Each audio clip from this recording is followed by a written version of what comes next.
जय माता दी। जय माँ कामाख्या। कामाख्ये वरदे देवी नीलपर्तवासिनी त्वं देवी जगत माता योनि मुद्रे नमस्तुते।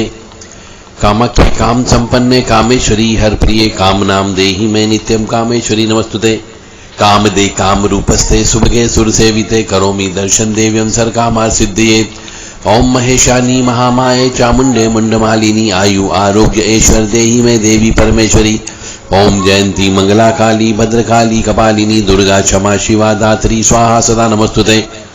दुर्गति नाशिनी दुर्गा जय जय काल विनाशिनी काली जय जय उमा रमा ब्रह्माणी जय जय सीता राधा रुक्मणी जय जय।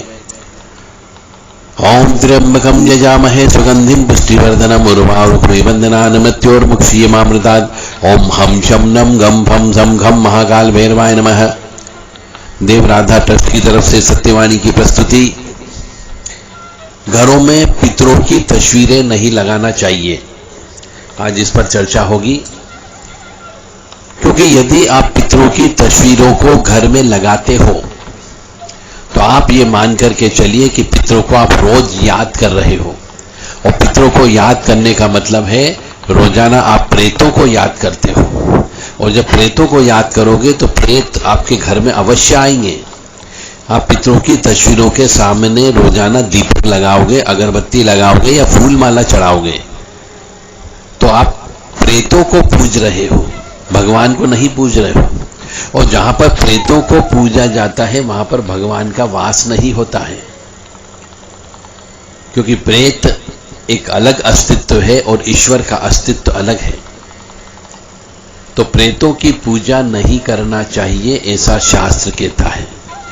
प्रेतों की पूजा सिर्फ 16 श्राद्ध में करने का नियम बताया गया है। इसलिए पितरों की तस्वीरों को उनके एक्सपायर होने के बाद में जो उनकी तस्वीर बनाई जाती है उसके सामने न तो भोजन रखें और न ही अगरबत्ती जलाएं और न ही फूल माला चढ़ाएं। जब उनका श्राद्ध कर्म हो जाता है, पूरा तेरहवीं हो जाती है, 1.25 महीने का सूतक समाप्त हो जाता है, तो उन सब तस्वीरों को जो कि अपने पितरों की रखी हुई है, घर परिवार के सदस्यों की रखी हुई है, दादा दादी की रखी हुई है, नाना नानी की मान लो तस्वीर है, किसी के भाई की मृत्यु होगी तो भाई की तस्वीर रखी हुई है, लड़के की रखी हुई है, माँ की तस्वीर रखी हुई है, तो उन सबको कपड़े में लपेट करके पेटी के अंदर बंद करके रख दीजिए। तस्वीरों को खुले रूप में नहीं रखा जाता है। और यदि आप रख रहे हैं तो आपकी बहुत सारा भाग्य को रोक रहा है, आपके बच्चों के भाग्य को रोक रहा है, आपके बेटियों के भाग्य को रोक रहा है। विवाह नहीं होगा, और यदि विवाह होगा तो वो लड़की वापिस आ सकती है या आपकी बहू आपका घर छोड़ के जा सकती है, क्योंकि वो प्रेत अपनी मुक्ति के लिए तरसता है। एक प्रेत को अगला जन्म हो जाना चाहिए, ऐसा शास्त्र कहता है। तो यदि आप पितरों को या प्रेत को पूजते रहोगे तो वो घर के अंदर ही रहेगा। कुछ प्रेत ऐसे होते हैं जो घर परिवार वालों को सुख देते हैं, बाकी 99% प्रेत ऐसे होते हैं जो घर परिवार वालों को ही कष्ट देना प्रारंभ कर देते हैं। और वो इसलिए देते हैं कि एक तो आप उनको पिंडदान नहीं देते हो, उनको तर्पण नहीं देते हो, और उनकी मुक्ति यानी कि इस प्रेत योनि से मुक्ति के लिए वो तड़पते हैं और आप उनको मुक्ति नहीं जाने देते हो।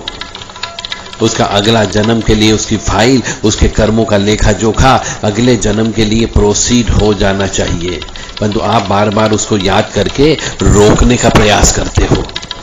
जैसे हम भगवान को बार बार याद करते हैं तो भगवान एक न एक दिन आकर के खड़ा हो जाता है, आपकी रक्षा करता है, आपकी मदद करता है। उसी प्रकार प्रेत भी यदि आप रोजाना उसको याद करोगे, बार बार उसको याद करोगे, उसकी तस्वीर के सामने बैठ करके यदि रोगे तो वो प्रेत आपके घर में ही विराजमान रहेगा। और जब जहां प्रेतों का वास होता है वहां पर देवता का वास नहीं होता है। इसलिए सिर्फ पितरों की तस्वीरों को आप 16 श्राद्ध के दिन ही रखें, बाकी सब तस्वीरों को 16 श्राद्ध पूर्ण होने के बाद आप उनको लाल कपड़े या सफ़ेद कपड़े में लपेट करके पेटी के अंदर बंद करके रख दें तो ही अच्छा होगा। मानो या न मानो, आपकी इच्छा है, हमने आपको अपना ज्ञान दे दिया, शास्त्र सम्मत ज्ञान दे दिया, तर्क वितर्क कुतर्क करके आपको ज्ञान दे दिया। मानना या नहीं मानना अब आपकी इच्छा पर निर्भर करता है। आप स्वयं पढ़े लिखे हैं, सोचें, विचारें और इस बाबत कुछ कर्म करें। मेरा धर्म था आपको ज्ञान देना, मैंने अपना धर्म निभाया है, क्योंकि कोई भी साधु संत सन्यासी त्यागी तपस्वी कथावाचक इस बारे में बात नहीं करता है, क्योंकि उसको तो पैसा कमाना होता है, स्टेज पर बैठकर भाई भाई लूटना होती है, स्टेज पर बैठकर के पैसा कमाना होता है।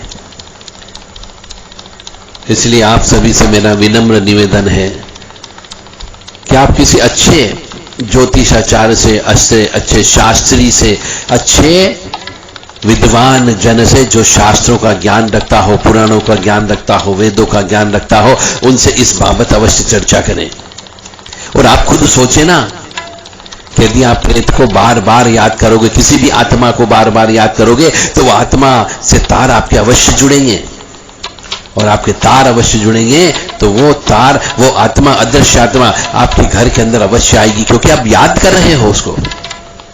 और जब प्रेत घर के अंदर आ जाता है तो वो हमेशा उठा पटक ही करवाता है, लड़ाई झगड़ा ही करवाएगा।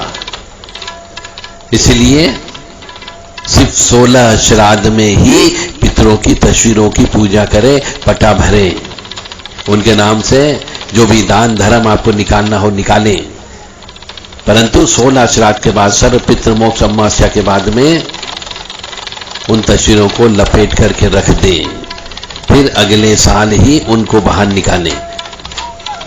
16 श्राद्ध में घर के अंदर ताला नहीं लगना चाहिए, चाहे आप पितरों को गया जी छोड़ करके आ गए हो, फिर उसके बावजूद भी आपको 16 श्राद्ध में तो श्राद्ध करना ही करना है, गाय को भोजन कराना ही कराना है, खीर पूड़ी रोज बना करके खिलाना है, चाहे वो छोटे बच्चों को खिलाओ, चाहे वो कन्याओं को खिलाओ, चाहे वो ब्राह्मणों को खिलाओ, परंतु खिलाना अवश्य है।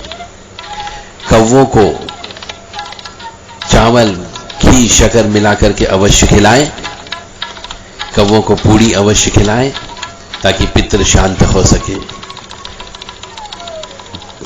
पितरों के दिनों में घर पे ताला नहीं लगना चाहिए, इस बात का अवश्य ध्यान रखें। रोजाना घर के मुख्य दरवाजे के बाहर एक चौमुखी दीपक सरसों के तेल का अवश्य लगाएं, क्योंकि पितृ आपके दरवाजे पर अवश्य आते हैं। जय माता दी, जय मां कामाख्या, मानो या न मानो, जय मां कामाख्या, आद्य शक्ति भवानी, आह्लादिनी शक्ति, कष्ट निवारिणी, दुख निवारिणी, सिंहवाहिनी, महिषासुर मर्दिनी, चंड मुंड नाशिनी, मधुकैट भंत्री आपका कल्याण करें। दुर्गति नाशिनी दुर्गा जय जय, काल विनाशिनी काली जय जय, उमा रमा ब्रह्माणी जय जय, सीता राधा रुक्मणी जय जय।